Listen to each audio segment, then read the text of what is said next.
My name is Clay Morey. I'm president of the International Astronautical Federation, but more importantly, I am a past chair of the Industry Relations Committee, and vice chair, by the way. I was vice chair and chair.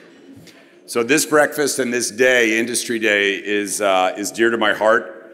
It's my favorite day at the IAC. Don't tell all my friends on the technical committees, but the Industry Day is really, for me, the best day. We built Industry Day really around a model several years ago about getting industry involved in the programming of the IAC. We really wanted to give a platform for industry to have a voice, to meet with their customers, and to have some, let's say, some focus on the topics that are important to industry. You know, I have this agenda for my term as president of this August group. Sustainability, number one. Number two, the I, so it's SIS, is investment, and then security. And these three things go together. So investment is the critical part. We have a huge influx of capital coming in that's really lifting up a lot of the companies in this business, a lot of the small, medium enterprises. We've got huge investment funds that are putting money in, both from governments and from private capital. And so it's really important that we give industry a voice and a role in this day. And let me just give a shameless plug. There is an investor briefing that's going to take place at 9:15 a.m. in the Panorama Lounge. So if you want to go hear about raising capital for space enterprises, you can join Joe Landon and Mike French and Krista Christensen and some other folks that are going to be up there at 9:15 in the Panorama Lounge. So again, thank you for joining us for breakfast today. It's my pleasure to introduce Jeffrey Mamber, who is president for International and Space Stations at Voyager. Thank you, Voyager, for sponsoring the breakfast.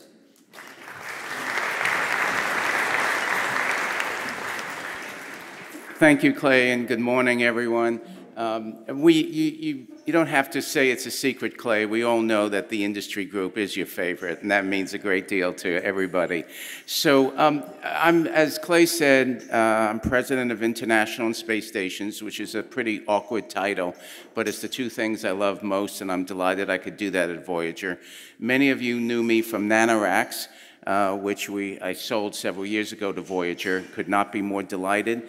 How the industry's going, how Voyager is going. We're involved in many programs. The one that you all know the best is our Starlab, and we could not be more pleased on how that is going. I'm happy to say that Starlab is on time, on track. We believe very firmly in permanent presence in low Earth orbit. I cannot imagine going backwards to what we had in the space shuttle era with 10 days, 12 days, 14 days of on-orbit access. And so we believe passionately that the future in low Earth orbit has to be not only a permanent presence, but one that is also internationally skewed and involves many different companies from many different nations.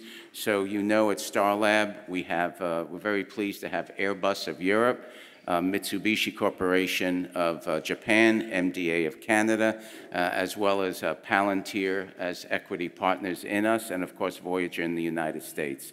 So that's my shameless plug. And with that, let me say that I wish everybody a really good breakfast, a good IAC. And with that, I'll turn it back over to Clay.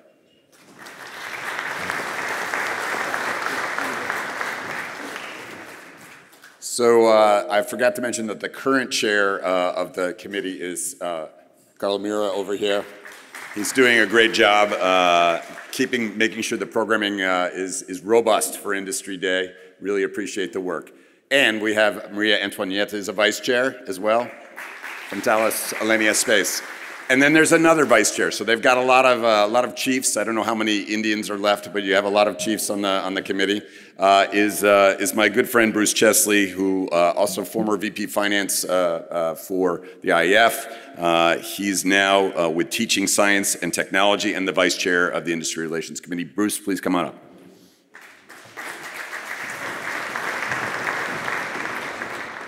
Good morning, everyone, and welcome to Industry Day. It's great to see such a great turnout, and we do have a great program planned for you today. A couple years ago, we started thinking about, okay, Industry Day is the best day of IAC. We can all agree to that here, certainly. But we thought, you know, what are some additional things that we can do to have an impact? we have assembled the global space industry. What a unique perspective that we bring. It's not dominated by any individual company. It's not dominated by any individual continent. And how can we contribute our voice and make a difference? And so under Carlo's leadership, we started a couple years ago this idea of putting out a white paper stating industry's position on important topics that are facing the global space enterprise from an industry perspective. And of course, this year's, the theme for this year's Congress, of course, fits perfectly with that. The notion of space sustainability, what does that mean to industry? How do we, how does industry contribute to this overall idea of space sustainability, and what, how can we add our voice and our perspective to this important topic? So that spawned our white paper for this year. And very simply, that's the title of the paper, Space Sustainability, a View from the Global Space Industry. So thanks to all the people on the committee who helped contribute to the white paper. We're very pleased to have the participation from the entire Industry Relations Committee. And I'm not going to walk you through the entire paper here, but maybe I'll entice you to pick it up and read it. We're effectively releasing it as of today, so I think shortly it will be available on the IAF website, and I think there will be some follow-up promotional items, or it'll appear in the newsletter and maybe one of the on the scroll page on the website. So what do we mean by sustainability? Well, we thought we'd start with what does the United Nations say relative to sustainability and the Sustainable Development Goals. And there are 17 Sustainable Development Goals, of course, that are articulated by the United Nations. And it turns out space contributes to a great number of these. Climate monitoring, healthy oceans, healthy ecosystems, healthy atmospheres, all of these things contribute to space. And if you want to know a sort of a mapping of how space contributes to each of these 17 Sustainable Development Goals, I would encourage you to read the white paper.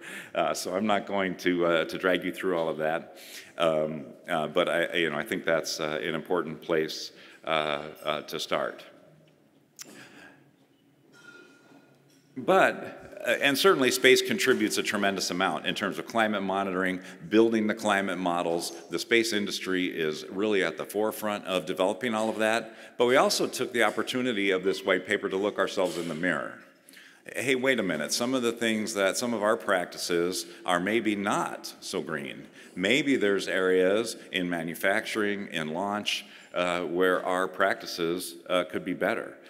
What would it mean to have a circular space economy? What can we do in order to preserve the sustainability and integrity of the space environment relative to orbital debris and RF interference and other issues? And not just the Earth environment, but the cislunar environment. So, we took a hard look in the mirror, as well as patting ourselves on the back for all the wonderful things that we can contribute to the Sustainable Development Goals.